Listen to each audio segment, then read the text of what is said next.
Hello, everyone. Thank you so much for joining us today for an eVox Neuroscience Lunch and Learn on therapeutic recommendations with Neuro Read.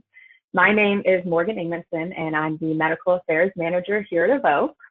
And before we begin, I just want to make sure that everybody can hear me nice and clear. So if you can go to your GoToWebinar menu and under questions, just type in something saying good morning or good afternoon if you're on the East Coast. This is lunchtime for you guys, morning for me here in California. Maybe tell me how the weather's going. Just let me know that you can hear me loud and clear.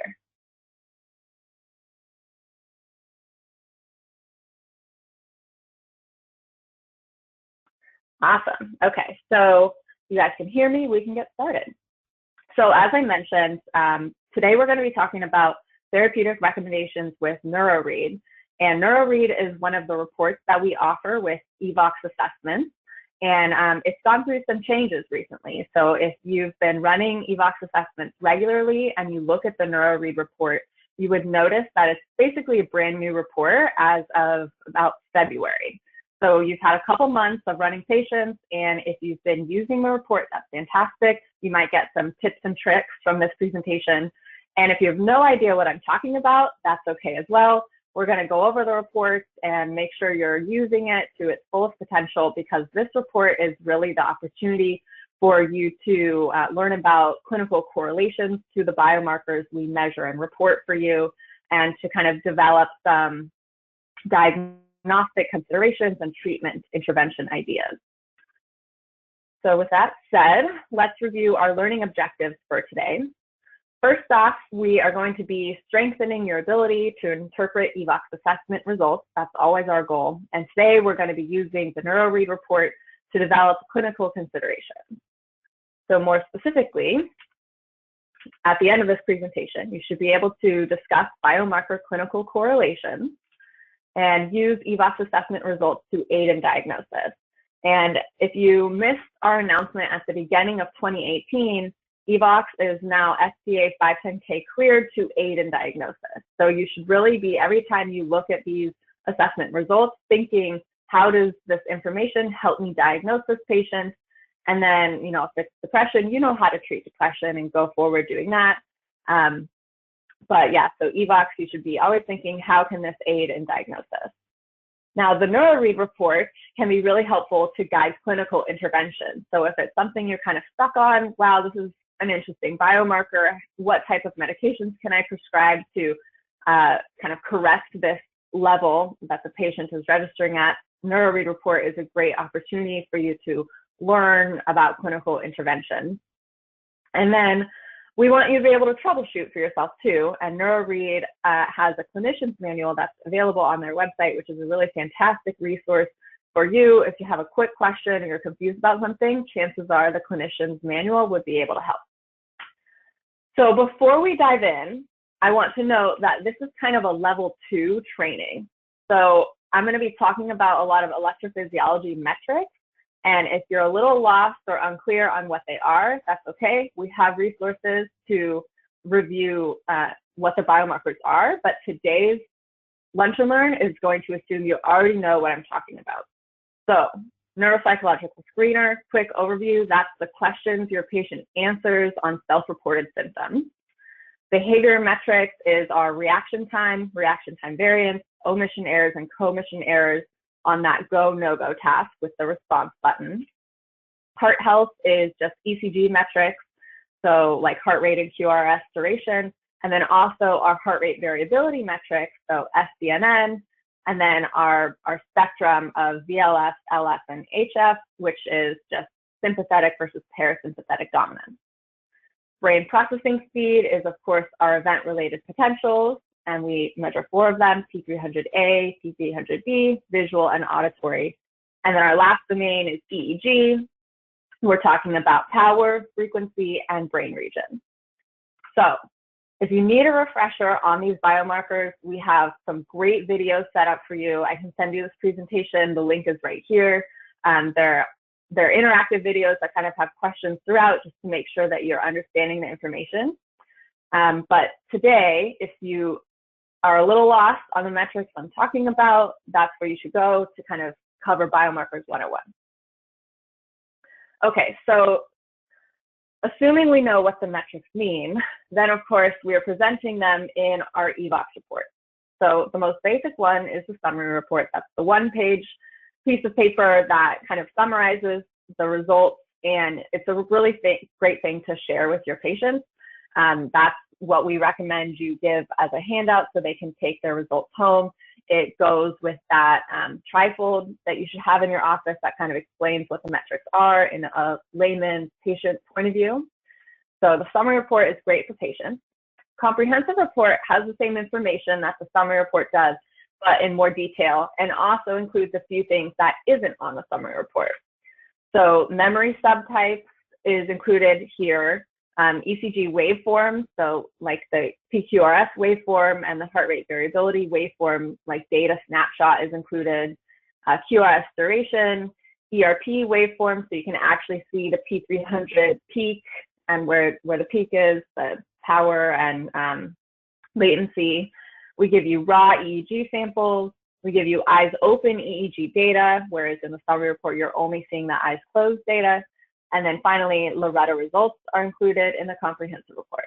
So those are kind of the differences between summary and comprehensive. And we only recommend that the patient sees the summary report. The comprehensive report will be far too detailed and overwhelming for them, and really is just too much information for a patient to have.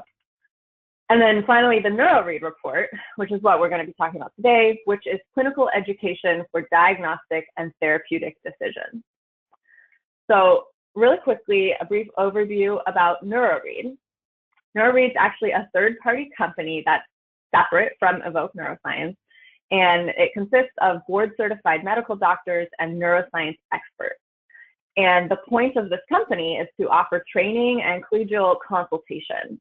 So they're not offering medical services directly, but they're kind of offering this knowledge that helps educate professionals to consider diagnosis and treatment decisions, specifically from electrophysiology data.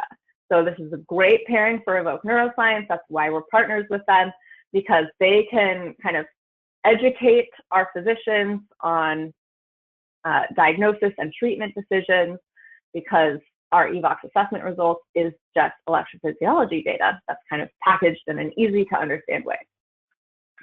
So a couple resources that Neuro Read provides is, of course, the Neuro Read report that is generated every time you run an eVox assessment, and then the Neuro Read Clinician's Manual, which is available on the Neuro Read website. Now, you can go on your own time and download this. It's free, but just very quickly to show you what it looks like, it is this PDF, and they give you a lot of really great resources in here. So they start off with test metric definitions. So if you're, hey, what's SDNN mean again? I don't know, I'm having a brain freeze here. This is somewhere you can go, and under cardiac and autonomic function, they're going to define what SDNN is, what it means, etc.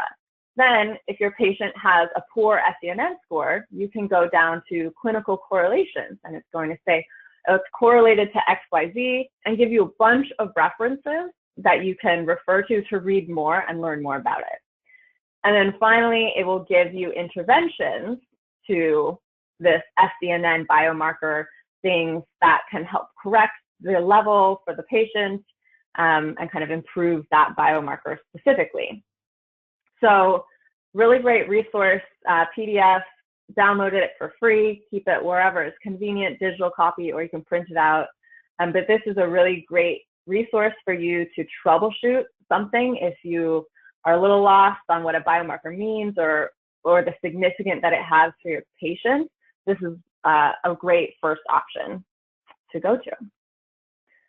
Okay, so that's the manual. And before we dive into kind of interpreting the Neuro Read report, I want to make a quick note about norms that's used in the Neuro Read report versus the eVox Neuroscience reports, which is your eVox report. So some of the reference ranges for biomarkers will differ between eVox reports and Neuro Read report. And the reason for this is that Neuro Read adheres very strictly to what the medical community accepts, whereas eVox Neuroscience and the eVox reports will use norms that reflect more optimal ranges as dictated by clinical research. So this is pretty similar to how labs like free and total testosterone or heavy metals can use different reference ranges. And a great example of this is 25-hydroxy vitamin D3. About 10 years ago, standard medical literature stated that D3 was normal at 20 nanograms per milliliter. And then this moved closer to 40 to 60 nanograms per mil. And even more recently, we recognize that the ideal value is actually above 50. And lab companies will still differ in the normative ranges that they list in D3 blood test results. So one might use 50 to 70, while another will use 40 to 60. And one I actually just recently ran from LabCorp showed that the standard range was 30 to 100 nanograms per mil. So the differences in normative ranges that you're going to observe between the Neuro Read report and eVox reports is kind of the same idea. Neuro Read is using conservative cutoffs, while eVox is using ideal or optimal ranges. So just do be mindful of this when interpreting reports, but if you see that discrepancy, that's the reason, just kind of like lab.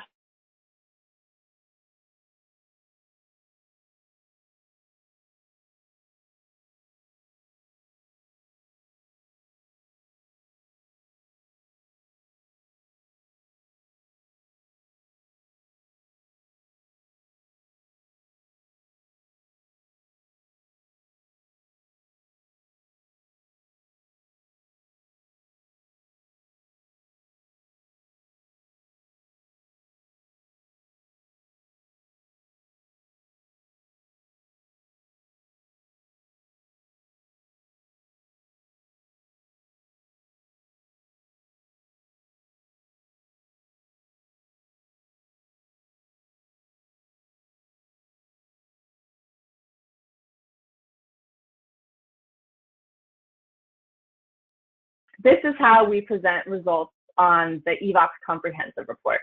So you have your screener domains of memory, executive and attention, word fluency, affect, sensory, and motor. And then we break down the the memory subtypes into different types of memory. So the way you're reading it is if somebody scores less than 60% in a specific domain, it's flagged as this is a patient's main concern. They're really worried about this domain and their functioning within that domain. And I want to note that reports of 100% in all domains, meaning they had no complaints, they are saying I have no symptoms at all, that could mean the patient isn't truthfully reporting how they're feeling. Sometimes we see this in elderly patients. They come into your office and they're 89 years old and they're saying I'm tip top, no complaints at all. Well, that's just not accurate, it's not truthful, so kind of take what they're saying with a grain of salt. So the way that Neuro Read reports this self-reported symptom domains is pretty similar, not quite as eye-catching with the rainbow bar graphs that we saw on the previous slide, but the same measures, the same domains are reported, these 6, and it's grouped into I scored very low on this domain, I scored kind of in the middle, or nope, I'm normal, no complaints here. And in addition to representing this data in a table format, Neuro Read is going to give you a little paragraph on how to what to make of these results. So it's going to start off saying there's some moderate complaints of memory loss, moderate complaints of executive and attention. These response patterns are correlated to different areas of organizations, attention, focus, etc. A little bit of concern with language processing skills. And then it'll also give you potential ideas for next steps, right? So consider a risk assessment because they scored moderately in their affect and mood domain. And maybe consider a neurological motor function exam because they're really concerned about their motor and sensory function. So these little paragraphs are going to kind of summarize in word format what the results mean and then give you suggestions on what to do next. Okay, so moving on to our response metrics. This is pressing the button during that go, no-go task. So response speed is basically reaction time, which normally increases with age, and greater than 500 milliseconds might be indicative of clinically significant cognitive decline. Our response consistency is the variance in that reaction time. So it's basically just your standard error. And high variance can be indicative of inattention. So it's no surprise that we often see high reaction time variance in ADHD cases. This is a great graph that kind of explains why. So in ADHD cases, most of the time, your patient is responding well to the response or to the stimulus, but occasionally their attention will lapse and their response time is way out here. So if you average their response time together, it's not too far from normal. Their mean will be pretty similar to control patients, but their variance is going to be a lot greater. They're right on the money and then they're way delayed. So that's why we're interested in response consistency in addition to just straight up reaction time. Now, missed responses are omission errors. They failed to go when they should have. So this is kind of indicative of inattention or lack of focus. And then the other kind of error is commission errors. They failed to not go when they should have. And so this can be indicative of impulsivity or a lack of inhibition. And I also want to note that really high commission errors may mean the patient didn't understand the task. So if they're just pressing the button all the time when they should be withholding a response, it could be that they're just confused on what they should be doing. Now, I do want to note that our event-related potentials, our ERPs, are measured through EEG during this behavioral task. So if you have a patient with very poor performance across the board on this task, as shown here, it may indicate that you really shouldn't rely on the ERP data because they weren't completing the task as it was designed. And so what their brain was doing and how their brain was processing those stimuli isn't going to be accurate. So just keep that in mind.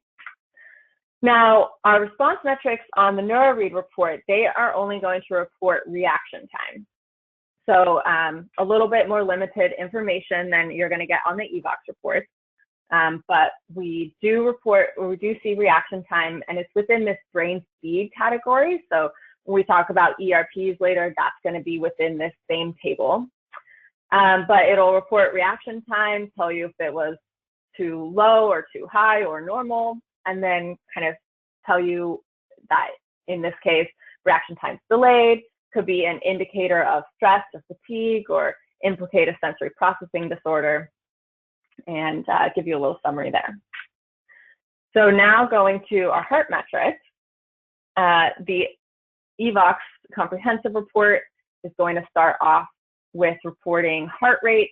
Of course, high heart rate can relate to things like anxiety, stress, pain, depression, traumatic brain injury, maybe even overtraining syndrome. And then a low heart rate could be things like hypothyroidism, bradycardia, electrolyte imbalances. And then QRS duration is just the time that it takes for the ventricles to depolarize. Then we move into our heart rate variability metrics, starting off with SDNN, which you're going to keep an eye out for low heart rate variability is the primary concern here. And low heart rate variability is related to things like mood and affect disorders, chronic pain, TBI, and really it's just a biomarker for overall heart health concerns.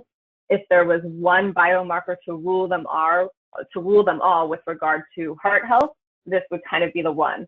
And especially when you pair low SDNM with low total power, which is up next, you're very concerned about cardiac health.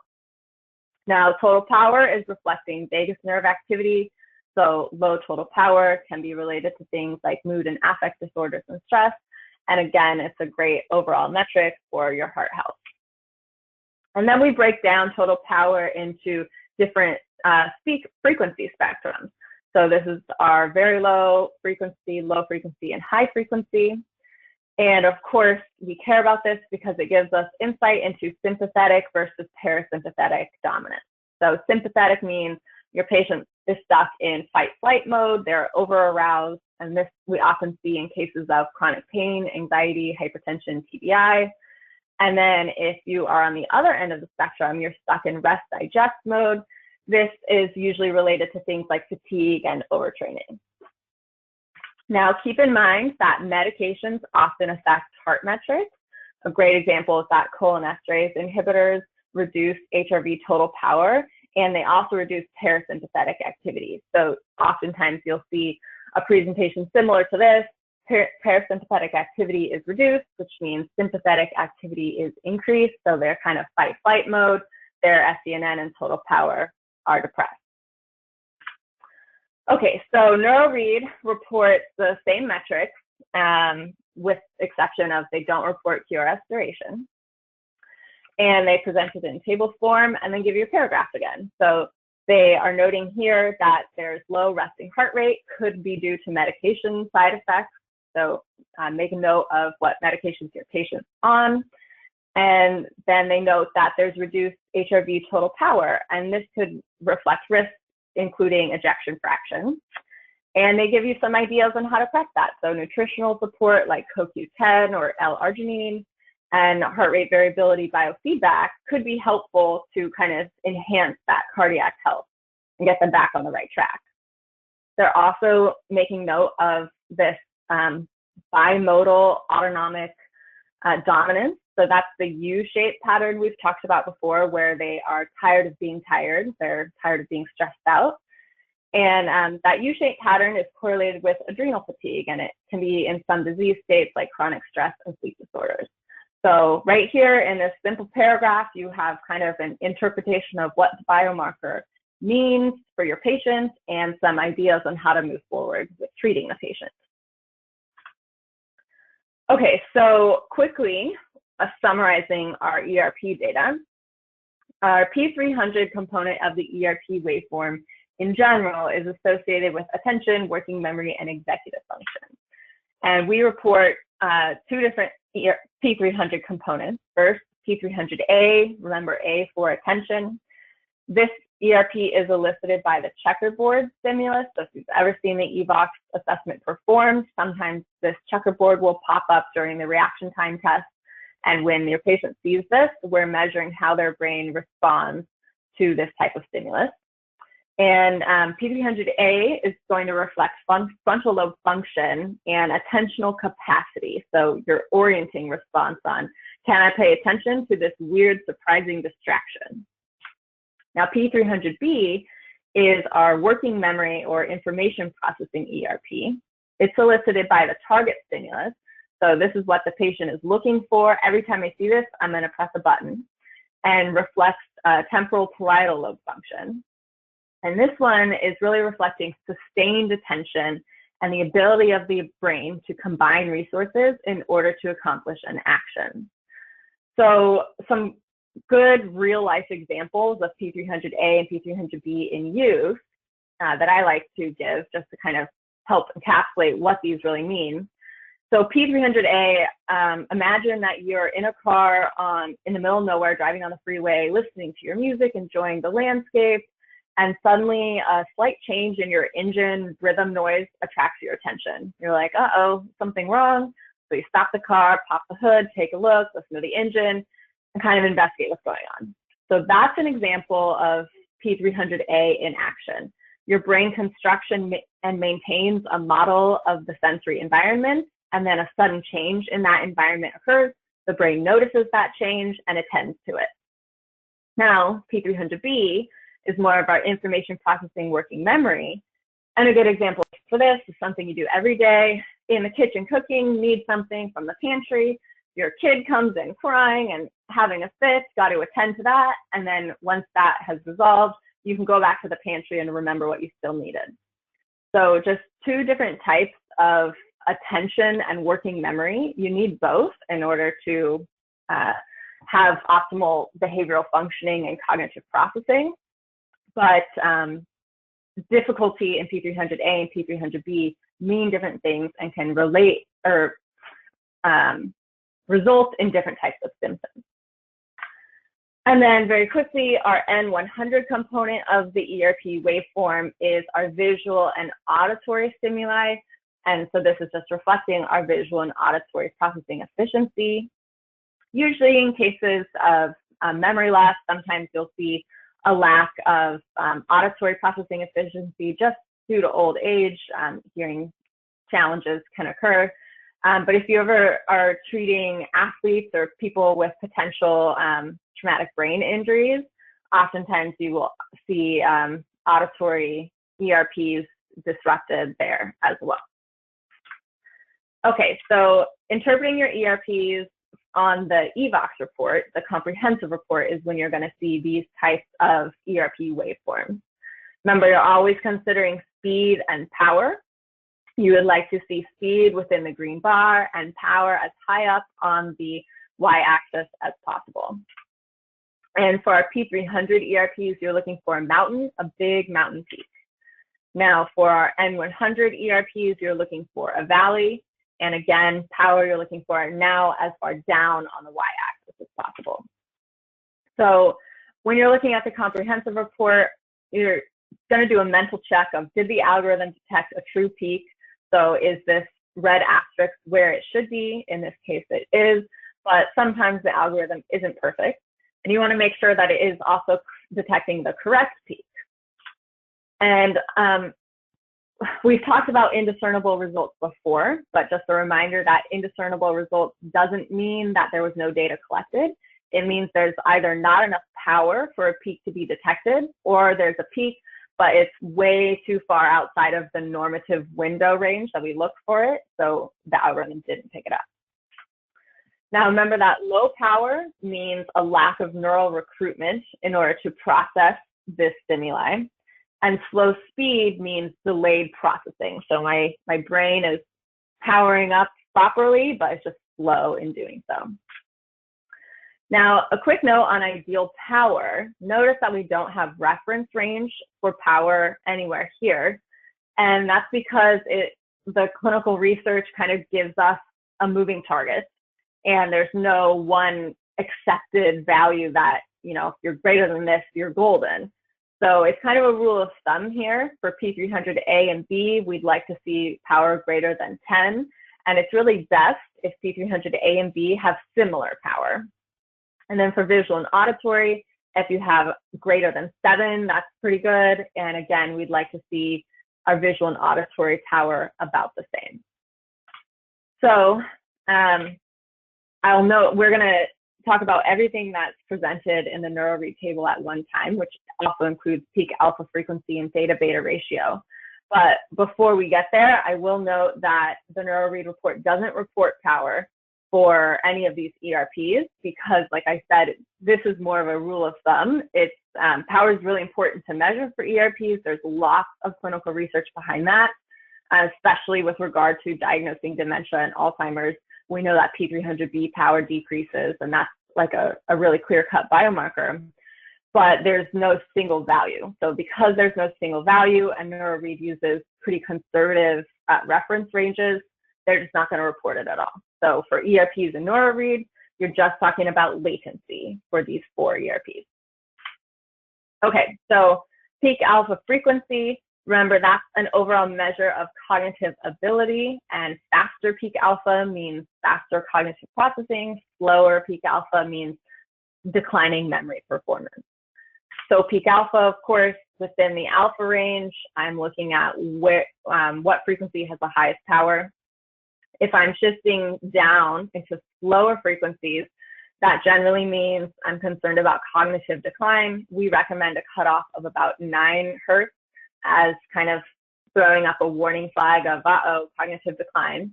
And then on the other end, if I'm shifted to the right, that can mean, you know, I have great cognitive processing. I'm a very intelligent person. But once I exceed about 11 hertz, I'm concerned about things like stress and anxiety. Now, of course, as you know, there are a lot of inter-individual differences in peak alpha. For example, we know that peak alpha decreases with age. So here on this graph, we're showing that the greater the age, the slower the peak alpha frequency, which makes sense. You kind of have naturally occurring decline in memory performance. And we also know that peak alpha is faster for those with higher education levels and innate intelligence.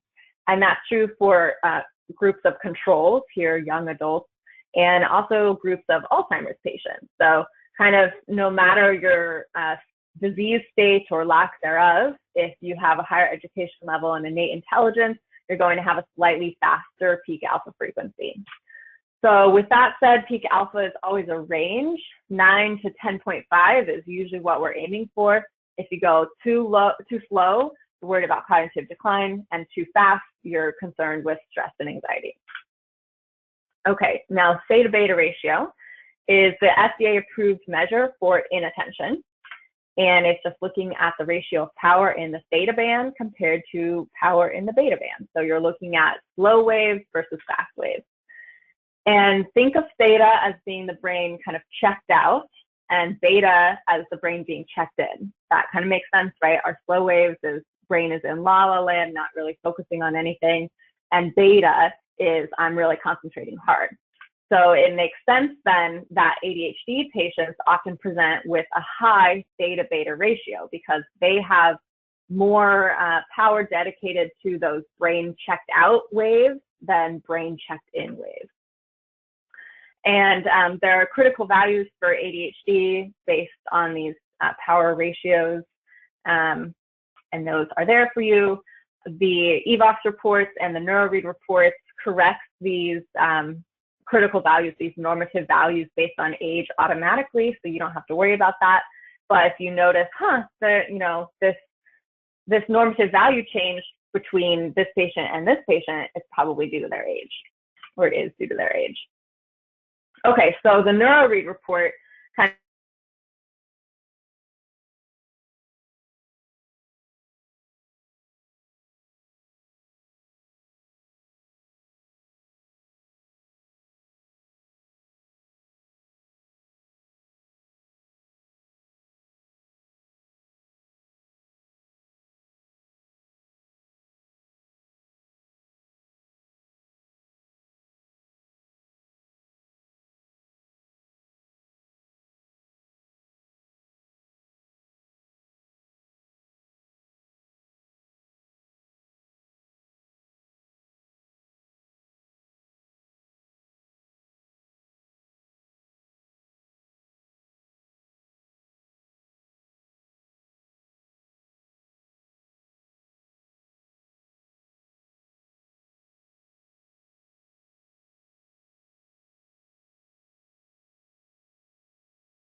high power in the frontal lobe. Well, the frontal lobe is responsible for emotional and behavioral control, so it makes sense that the patient has symptoms within those domains.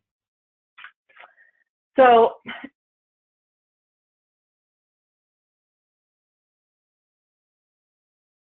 in their clinician's manual, and we care about brain regions because of brain function. So prefrontal lobe is responsible for short-term memory and attention. And if you're interested specifically within different electrode locations, Neuro Read will break it down even further and tell you attention and working memory and the specific Brodmann areas associated with that region. Now, the frontal lobe is associated with higher level cognitive processing, emotion, and decision making. And all of these different electrodes are kind of contributing to our frontal lobe function. Our central region is mostly motor coordination, also a little bit of short-term memory. Temporal is really language and emotion, some long-term memory. Parietal is information integration and working memory. That's why we're measuring P3B from this PZ electrode, because we care about all of the information coming together and working memory. And then occipital is vision. So, and I'll note that Brodmann area is BA, and those are our surface and deep cortical structures that are contributing to the electrical activity that we measure at the surface of the head. And the Brodmann areas are going to be reported in your Loretta results within the comprehensive report. So no need to memorize any of this. If you're not sure what a specific brain region does or is responsible for, just look up the Neuro Read manual, and you can find all of those definitions and explanations there.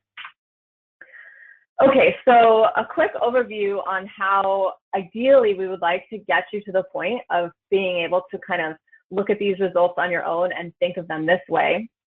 Now, of course, it's no pressure if you're not already there, because Neuro Read breaks it down for you. But I'm going to teach you how to do it on your own first, and then Neuro Read is going to kind of reinforce everything you've learned. So doing it on your own when you're interpreting head maps, and we're first going to talk about delta. So 2 to 4 hertz, and these are our slow waves, so we're concerned with slow cognitive states. And a great example of this is that delta wave production increases during deep sleep. So if you're producing too much delta when the eVox assessment was performed, you should have been awake, so you shouldn't be producing a ton of delta. If you are, it really indicates that the brain is slowing down. So high power and slow frequencies indicates brain hypofunction. And I hope that makes sense. It can be a little bit counterintuitive. It's hypofunction because I have too much of these slow waves, right? So my brain is just not functioning enough.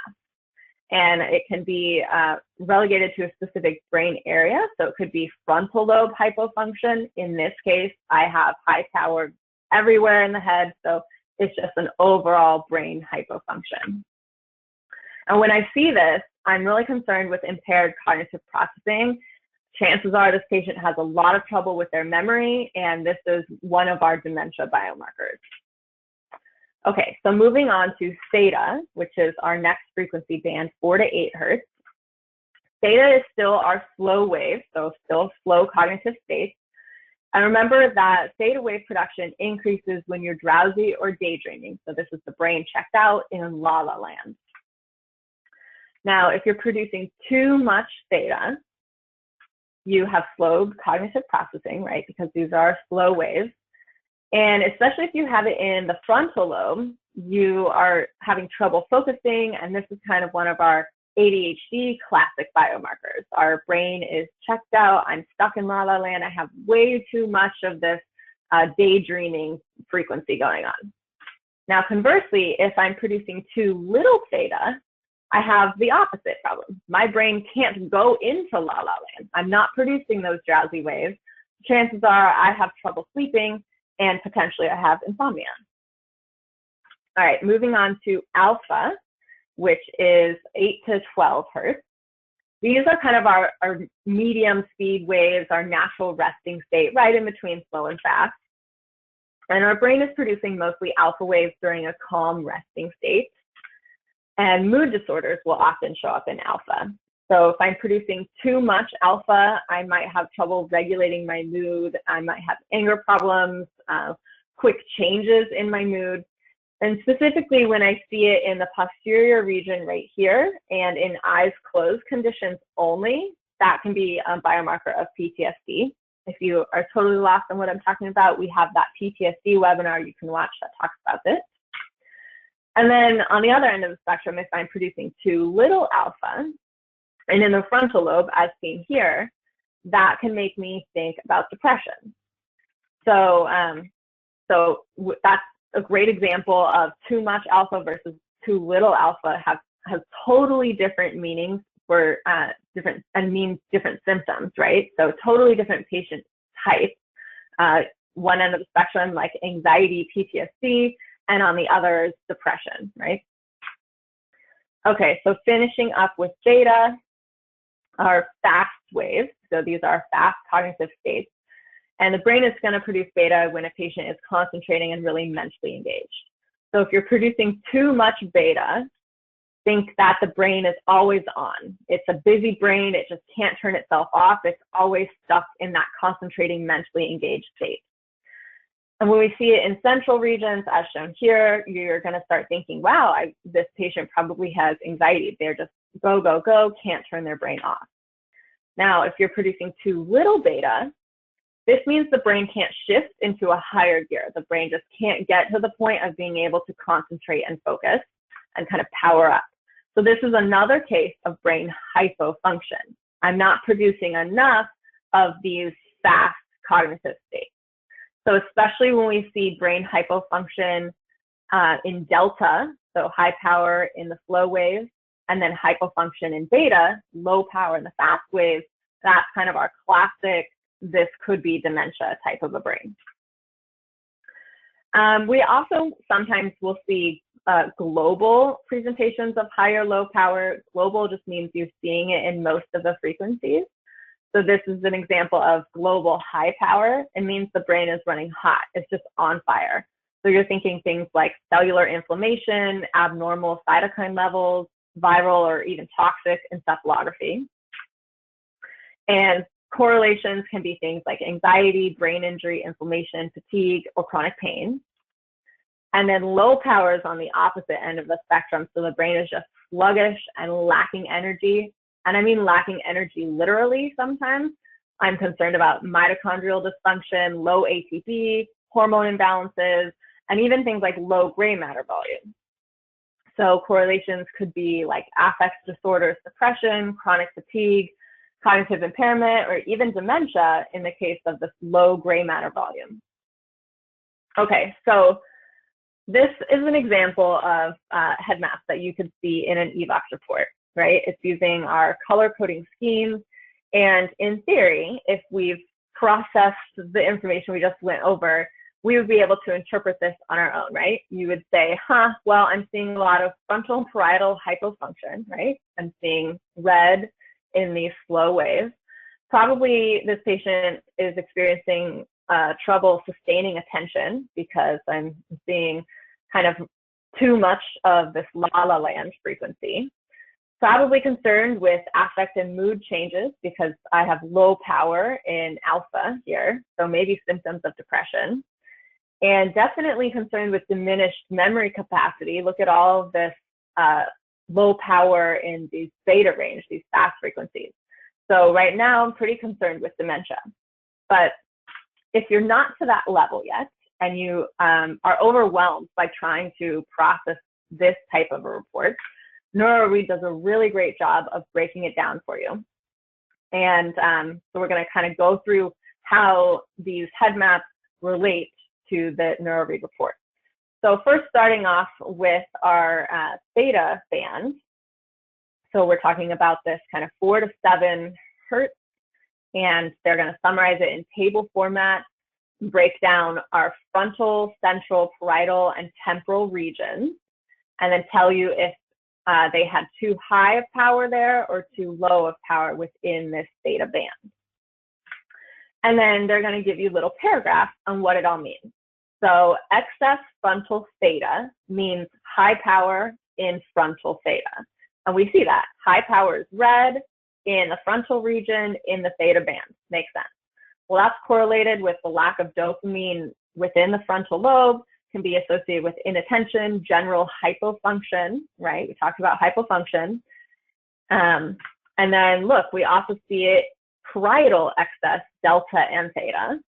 And dipping down into delta here, because this 2, 3, 4 in the parietal band, still brain hypofunction, could be related to injury, memory deficits, sensory processing deficits.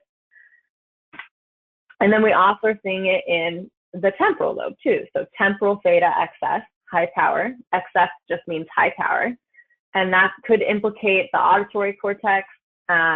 Maybe this person has tinnitus, learning difficulties, memory complaints, things like that. So overall, you're concluding here, there's definitely brain hypofunction going on. Could be concerned with dementia, maybe frontal dementia, maybe temporal dementia.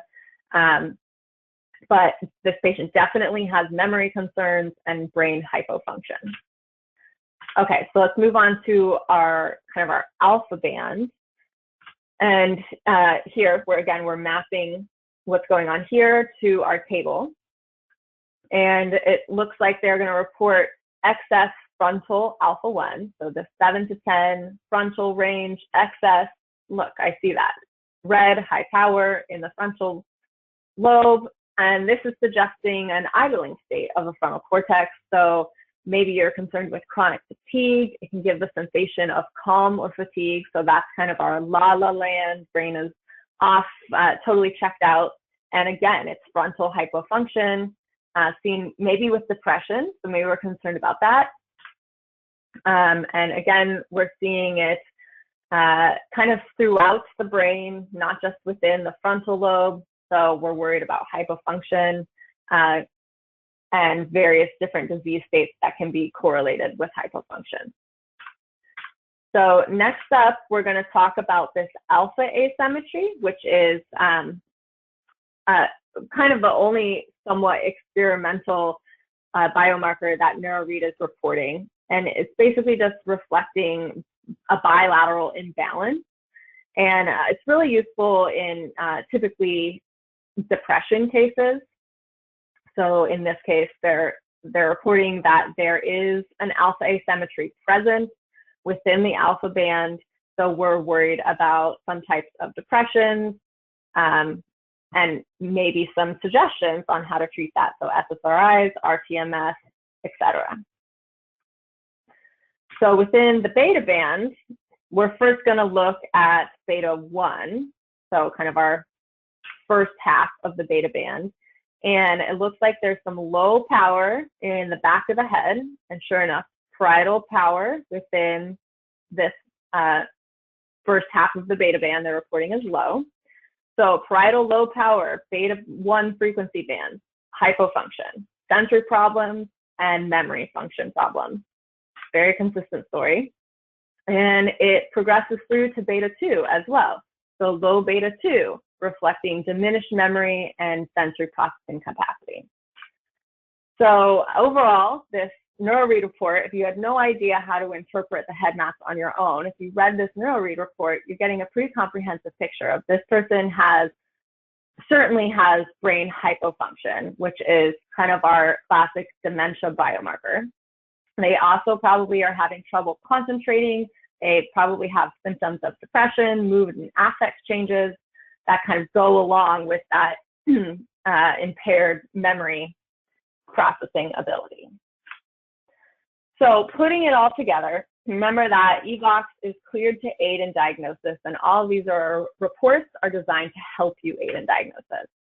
So the summary report you're sharing with patients, the comprehensive report gives you those detailed biomarkers, and the Neuro Read report is your diagnostic and therapeutic ideas.